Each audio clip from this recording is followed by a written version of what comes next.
Bobby, let's go. You'll be late for school. Mom, I really don't want to go today. Do I have to? You know you do. Let's go. But Mom, I hate it. And my teacher hates me. Bobby, get in the car. Hey Allison, how have you been? You look a bit worried. Is everything okay? Hi Jennifer, I'm just feeling a bit concerned about Bobby's school. He just doesn't seem to be thriving there. I don't know what to do. I completely understand. I was actually in a similar situation with my Jake, so I've been doing my homework. I wish Bobby would do his. Sigh. Well, that's a different subject. I can help you there too, but let's talk about schools now. Okay. In a lot of cases, you can decide which school to send him to. Even between public schools, you're not always locked into a school because of where you live. Oh, I didn't know that. Yes, but let's cover that later. I'll show you how to switch schools if you need to. First, you need to know how to evaluate a school. That way you know. You don't want to go from bad to worse. That's for sure. I'm so frustrated already. Then if it makes sense, I can go over the different ways you can use to transfer schools. Let's do it. Okay, let's break the evaluating part down into a few different categories. Some of the research is easy. You can just look it up online. Other stuff, which is often more important, you're going to have to feel out and use your mom's superpowers. Let your intuition guide you. Oh, this sounds good. I hope so. I spent a lot of time figuring this out. I figured. I know you nerd out on mom stuff a lot. I do. Okay, let's start with things you can research online, since that's the easy part. We'll go over how to dig in deeper after that. Perfect. Number 1. Academic performance. Look at standardized test scores, curriculum, and student progress over time to get a sense of how well the school is performing academically. There are various resources for this, including the school's own website, the district's website, and the Department of Education website, and several more. If possible, compare year by year to see if it is rising or declining, and of course, compare to other schools in the area. Got it. Number 2. School vision and mission. Review the school's vision and mission statements to ensure they align with your family's values and educational goals for your child. Oh, that's a good idea. I don't want our family values to be dismissed or conflicted with. That's important to me. It absolutely should be. Number 3. Class size and student-teacher ratio. Smaller class sizes and lower student-teacher ratios can lead to more individualized attention and support for students. Of course.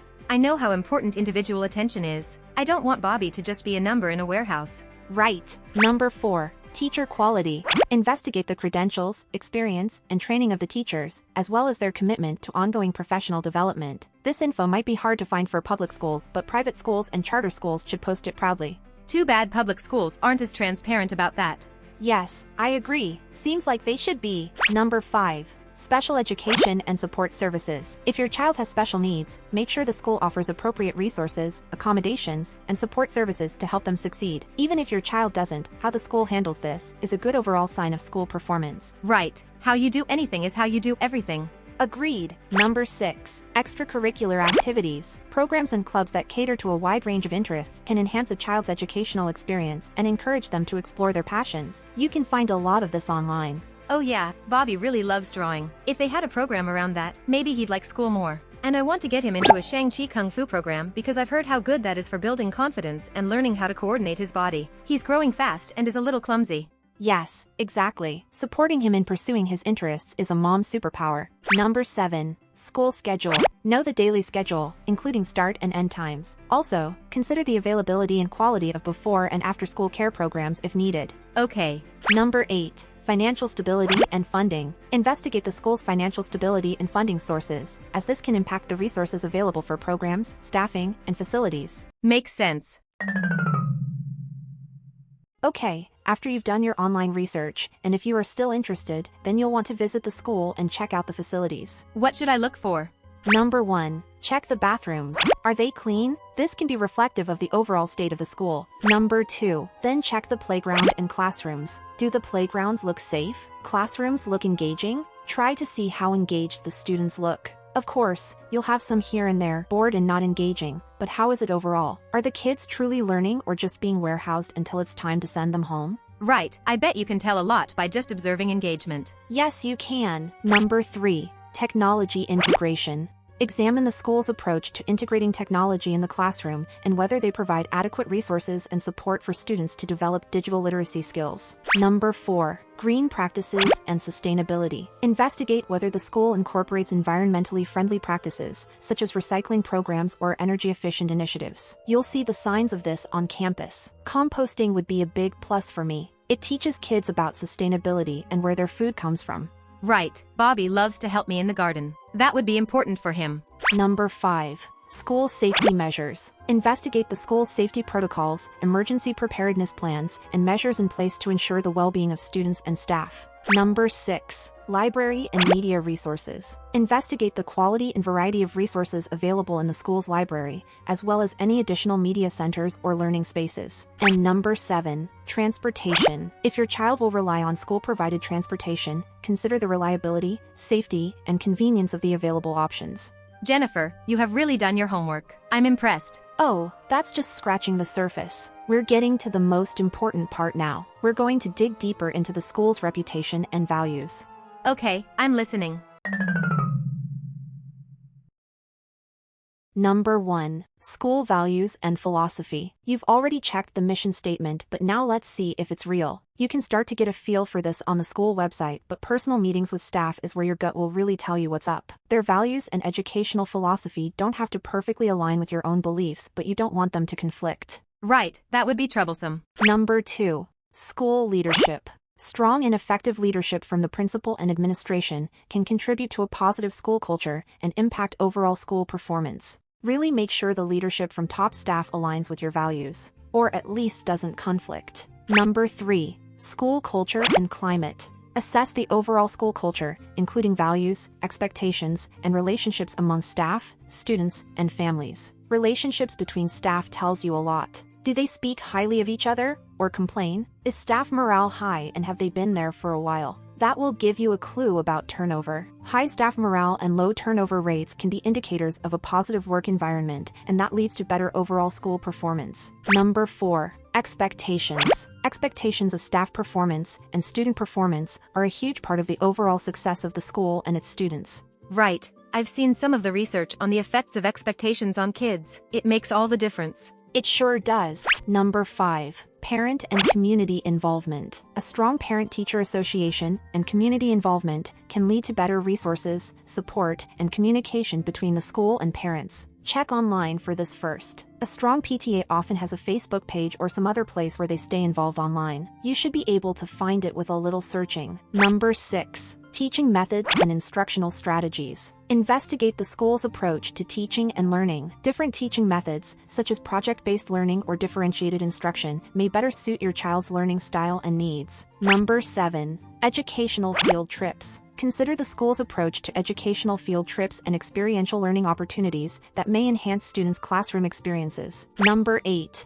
Arts and physical education. A well-rounded education includes opportunities for students to engage in the arts and physical activities. Examine the quality of the school's arts and physical education programs. Number 9. Opportunities for gifted students. Does the school offer enrichment programs, advanced coursework, or other opportunities to challenge and support students' unique abilities? Number 10. Social-emotional learning.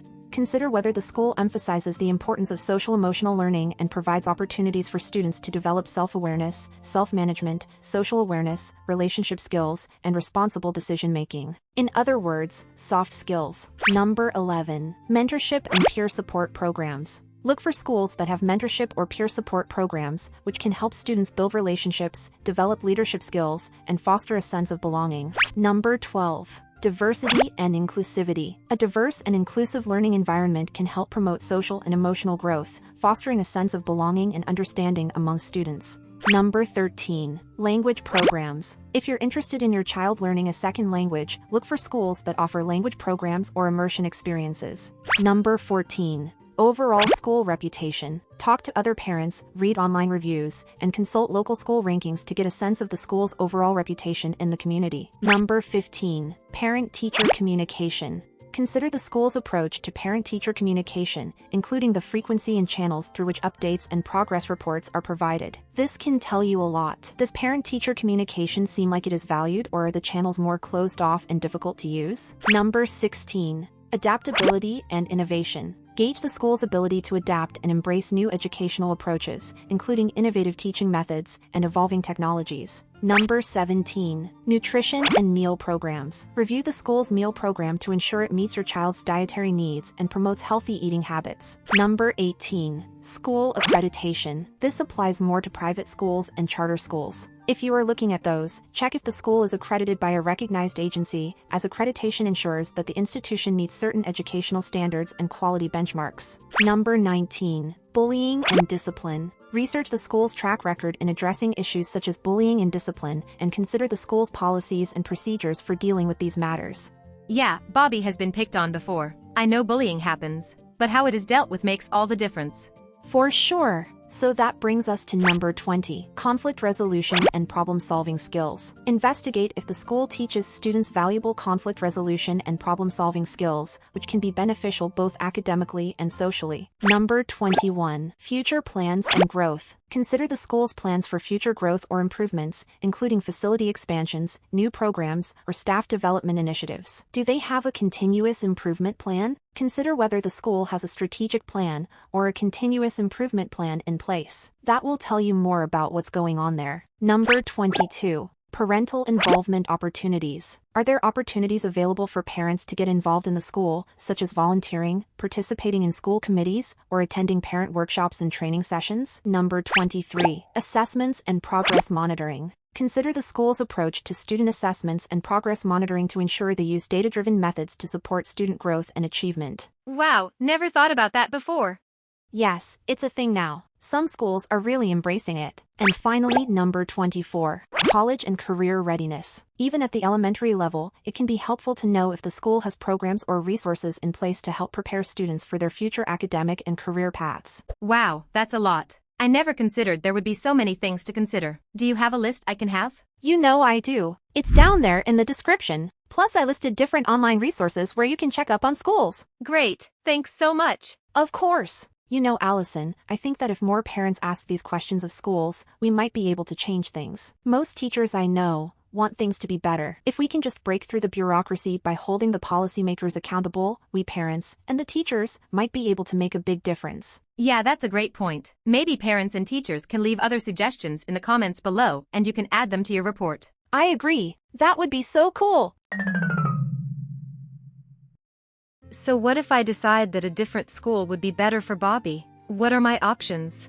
Well, there are a few options for transferring schools. First, you can look into open enrollment policies, which would allow Bobby to attend any public school within your district or even a neighboring district if there's space available. You might need to handle transportation though. That's an interesting option. What else can we explore? You can also consider magnet schools, which offer specialized programs or curricula like science, technology, arts, or language immersion. They usually accept students through a lottery or application process. There are also charter schools, which are publicly funded but independently operated and may have more flexibility in their approach to education. I'll definitely look into those. Are there any other possibilities for transferring? Yes, you can request an intra-district transfer to a different school within your district or an inter-district transfer to a school in a neighboring district. Approval for these transfers may depend on factors like space availability, academic performance, or specific family circumstances. Okay, these are good to know about.